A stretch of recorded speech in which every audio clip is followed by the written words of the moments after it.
నమస్తే. లిక్కర్ స్కామ్‌లో మరో కోణం ఇప్పుడు బయట పడబోతుందనే చెప్పాలి. అయితే ఈ వెంకటేష్ నాయుడు ఎవరితను? ఈయన ఫోన్ ఇప్పుడు పోలీసులు ఓపెన్ చేయబోతున్నారట. సో, అసలుకి ఏంటి దీని డీటెయిల్స్? ఒకసారి విశ్లేషణ తీసుకుందాం. ప్రస్తుతం మనతోటి జర్నలిస్ట్ శేషరావు గారు ఉన్నారు. వెల్కమ్ చెప్దాం. Hello sir. హలో సార్, ఇప్పుడు ఈ వెంకటేష్ ఎవరు సార్? వెంకటేష్ నాయుడు ఈయన ఫోన్ తోటి ఎలాంటి నిజాలు బయటకు రాబోతున్నాయి? ఎవరు ఈ వెంకటేష్ నాయుడు? వెంకటేష్ నాయుడుకి చెవిరెడ్డి భాస్కర్ రెడ్డికి ఏంటి సంబంధం? అసలు వెంకటేష్ నాయుడు మొబైల్ ఓపెన్ చేస్తున్నారు అని అంటే ఎందుకు లిక్కర్ స్కామ్లో ఉన్నటువంటి వాళ్ళందరూ భయపడుతున్నారు అనేది ఒక పెద్ద చర్చ. ఈ వెంకటేష్ నాయుడు ఎవరు? బినామీ. ఎవరికి? చెవిరెడ్డి భాస్కర్ రెడ్డికి. చెవిరెడ్డి భాస్కర్ రెడ్డి తరలించినటువంటి ప్రతి డబ్బు కట్ట వీడియోల రూపంలో వెంకటేష్ నాయుడు దగ్గర ఉన్నాయి. ఎందుకనంటే ఈ లిక్కర్ స్కామ్ బయటపడినటువంటి కొత్తల్లో ఒక వీడియో బయటకు వచ్చింది.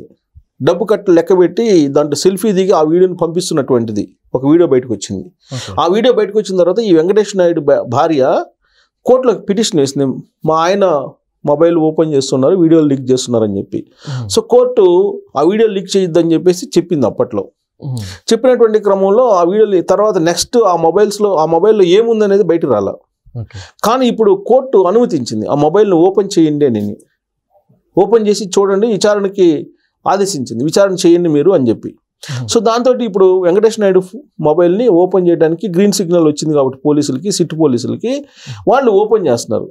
ఓపెన్ చేస్తే ఎన్ని వీడియోలు బయటకు వస్తాయి? ప్రతిదీ కూడా లిక్కర్ స్కామ్లో జరిగినటువంటి ప్రతిదీ ఆ వీడియోలో ఆయన షూట్ చేస్తున్నారు అనేది పోలీసుల దగ్గర ఉన్నటువంటి సమాచారం.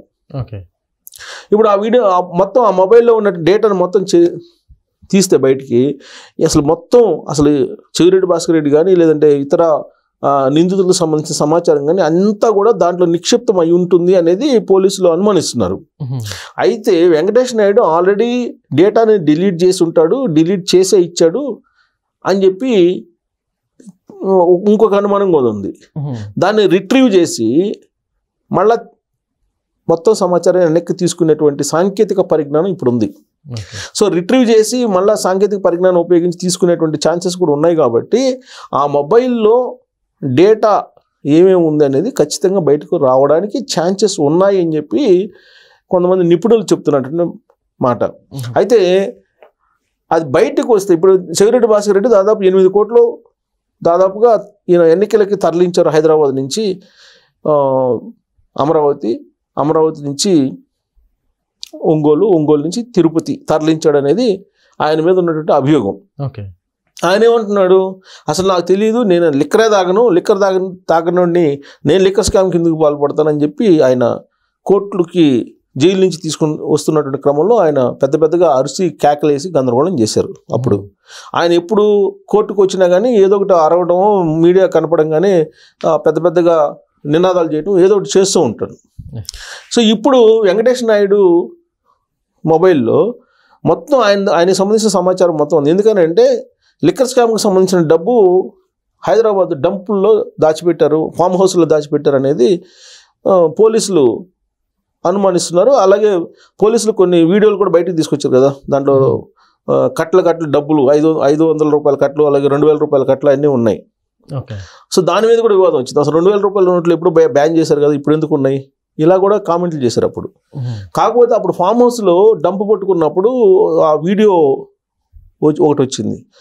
ఆ వీడియోలో ఇప్పుడు వెంకటేష్ నాయుడు ప్రతిదీ కూడా ఈ మొత్తం మనీ ఫెడ్లర్స్ ఉంటారు కదా, ఈ మనీ ఫెడ్లర్స్ నుంచి వచ్చినటువంటి డబ్బు మొత్తం ఆయనే తీసుకొని జాగ్రత్తగా భద్రపరిచి దాన్ని ఎప్పటికప్పుడు ఎన్ని బాక్సులు ఉన్నాయి ఏంటి అనేది వీడియోలు తీసి ఆ వీడియోలు మళ్ళీ చెవిరెడ్డి భాస్కర్ రెడ్డికి లేదంటే సంబంధిత కసిరెడ్డికి వాళ్ళకి పంపిస్తాడు, కసిరెడ్డి రాజశేఖర రెడ్డి వాళ్ళకి పంపిస్తాడు అనేది ఉంది. అలాగే దీనికి సంబంధించిన డేటాని దుబాయ్లో పెట్టారు, దుబాయ్లో కొంతమంది ఉన్నారు అనేది కూడా పోలీసులు ఛార్జ్షీట్లో పొందుపరిచారు. సో దుబాయ్లో కొంత డేటా ఉంది, దీనికి సంబంధించిన డేటా. ఒకవేళ ఇక్కడ డేటా లేకపోయినా కానీ ఎక్కడెక్కడ ఎంత డబ్బు పెట్టాము, ఎన్ని బాక్సులు పెట్టాము, ఒక్కో బాక్సులో ఎంత ఉన్నాయి, ఇవన్నీ డేటా దుబాయ్లో కూడా సేవ్ చేశారు అనేది పోలీసులు ఛార్జ్షీట్లో పొందుపరిచారు. అయితే దీని అంతటికి సూత్రధారి ఎవరు ఈ లెక్క మొత్తం అని అంటే వెంకటేష్ నాయుడు. పైగా వెంకటేష్ నాయుడు ఈయనకి బినామీ ఎవరికి? చెవిరెడ్డి భాస్కర్ రెడ్డికి. చెవిరెడ్డి భాస్కర్ రెడ్డి కొన్నటువంటి భూములకు కానీ, చెవిరెడ్డి భాస్కర్ రెడ్డి ఈ అవినీతి డబ్బుతోటి లిక్కర్ స్కామ్లో సంపాదించిన డబ్బుతోటి తిరుపతిలో హ్యాండ్ ఓవర్ చేసుకున్నట్టు ఆస్తులు కానీ ఇవన్నీ చాలా సంబంధించినట్టు వివరాలు ఉన్నాయి. వీటన్నిటికీ ఆధారాలు కావాలి, కోర్టులో ఆధారాలు ప్రొడ్యూస్ చేయాలి. ఊరికే వాంగ్మూలంతో కోర్టు నమ్మదు, డాక్యుమెంట్ ప్రొడ్యూస్ చేయాలి. లేదంటే ఈ చాటింగు లేదంటే వాళ్ళు మాట్లాడుకున్న మాటలు వీటిని కాల్ డేటాని బయటికి తీయాలి, కాల్ డేటాని బయటికి తీయాలి. యాక్చువల్గా వివేకానంద రెడ్డి గారి మర్డర్ కేసులో కూడా గూగుల్ టేక్అవుట్ ద్వారా మొత్తం రాబట్టారు టెక్నాలజీని ఉపయోగించి. రిట్రీవ్ చేసి దీంట్లో కూడా ఇప్పుడు ఒకవేళ వెంకటేష్ నాయుడు ఆ మొబైల్లో మొత్తం సమాచారం డిలీట్ చేసినప్పటికీ కూడా దాన్ని మళ్ళీ రిట్రీవ్ చేసే అవకాశం ఉంది. ఇప్పుడు రిట్రీవ్ చేస్తారని తెలుస్తుంది. కనీసం 2.5 సంవత్సరానికి సంబంధించినటువంటి డేటాని రిట్రీవ్ చేసుకోవచ్చు, ప్రొవైడర్స్ కూడా ఇస్తారు. అంతకు ముందు రాకపోవచ్చు కానీ ఆ 2 సంవత్సరాలకు బిఫోర్ అయితే వచ్చే అవకాశాలు ఉన్నాయి.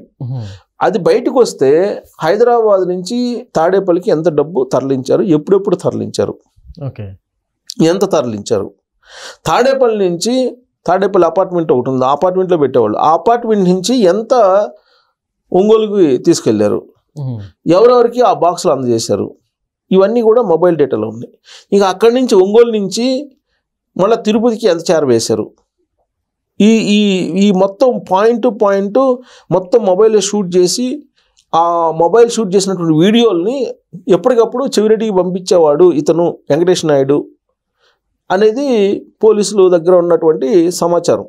వాళ్ళు షార్ట్ షీట్లో కూడా ఆ విధంగా పొందుపరిచారు. దానికి సంబంధించిన డాక్యుమెంట్ ఎవిడెన్స్ని కలెక్ట్ చేసే పనిలో ఇప్పుడు వాళ్ళు ఉన్నారు.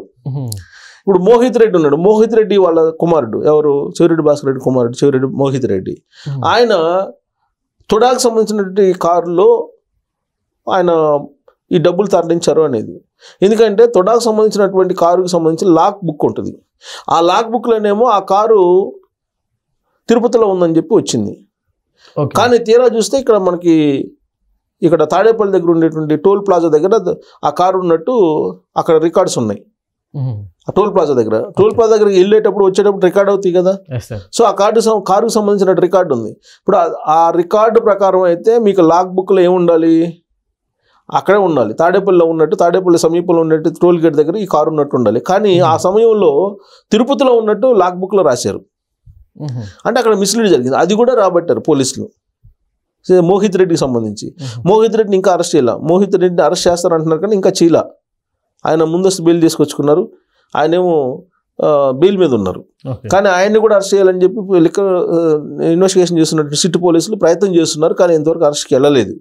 ఈ లోపుగానే ఇప్పుడు వెంకటేష్ నాయుడుకి సంబంధించినటువంటి మొబైల్ ఓపెన్ చేయమని చెప్పి కోర్టు నుంచి ఆదేశాలు వచ్చినాయి. మొబైల్ ఓపెన్ చేయండి అని చెప్పి సంకేతాలు ఇచ్చాయి. కాబట్టి ఇంకా పోలీసులు దాన్ని ఓపెన్ చేస్తారు. ఓపెన్ చేసిన తర్వాత ఖచ్చితంగా ఈ కేసుకు సంబంధించి, లిక్కర్ కేసుకు సంబంధించి కీలకమైనటువంటి సమాచారం అయితే రావడానికి అవకాశం ఉంది. ఏది చెవిరెడ్డి భాస్కర్ రెడ్డికి సంబంధించి. చెవిరెడ్డి భాస్కర్ రెడ్డి ఏమంటున్నాడు, నేను అసలు తరలించలేదు, ఎవరికి ఇవ్వలేదు అంటున్నారు. ఖచ్చితంగా ఈ మొబైల్ డేటా ఓపెన్ అయితే కనుక ఎవరెవరికి ఎంత ఇచ్చారు, ఎక్కడ ఇచ్చారు అనేది బయటపడే అవకాశం ఉంది. అందుకే ఇప్పుడు ఈ విషయం జనరల్గా తెలుస్తుంది కదా. సో కీలకమైనటువంటి సమాచారం కాబట్టి ఇది జైల్లో తెలుసుకున్నటువంటి చెవిరెడ్డి భాస్కర్ రెడ్డి అసలు ఈ మొబైల్ దొరికిన అంశం తెలిస్తే ఎంత రచ్చ చేస్తారు అనేటువంటిది ఒక చర్చ. ఇంకోటి వైఎస్ఆర్ కాన్స్టిట్యూట్లో కూడా చర్చ నడుస్తుంది.